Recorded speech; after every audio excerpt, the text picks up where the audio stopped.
So mga idol, nandito kami sa Activate Hoop Arena. Maglalaro kami ng basketball! Uy, maglalaro ka rin? Taga-cheer ako! Sa Alpha tsaka sa Omega, taga-cheer! Ay, Brockboy!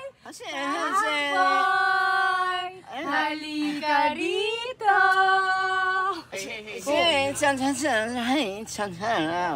Yo, sabi ko muna kayong ano kasi nag-aano siya sa practice namin mamaya. Nagpo-focus siya. Ikaw yung translator. Tapos ano pa sinasabi niya? Jumpop. Jumpop. Ngayon yun lang makikita si Jumpop na maglalaro ng basketball. Hindi kasi puro kanta siya, di ba? Ano sabi niya? I-dribble niya daw lahat ang haharang sa kanya. I-dribble niya? Walang cut!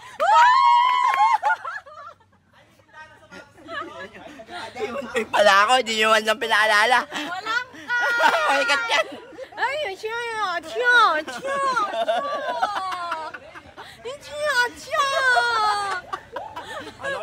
Galing ba itong mga to? Baka magsiiwas sa akin lahat to sa loob ng court. Ganito ang pinaka-the best dyan. Ano? Dahil ikaw ang pambato namin, lahat ng bola ipapasa namin sa'yo. Kasi for sure, lalayo sila sa Hindi akin. ka babantayan ng mga yan.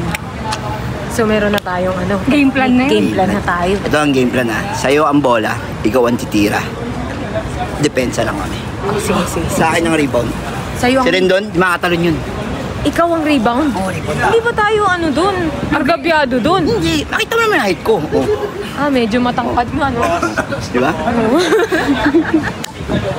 Boss, kaya ba nila tayo?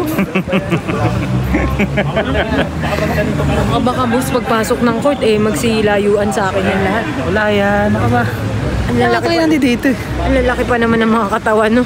Sa laki yan, Jem. Partida, boss, galing pa tayo Mindanao.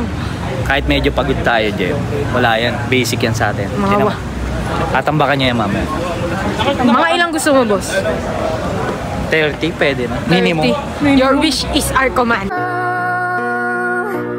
Dahil ikaw ang sigaw ng puso ko, ikaw ang nasa isip ko, ang nais ko ay malaman.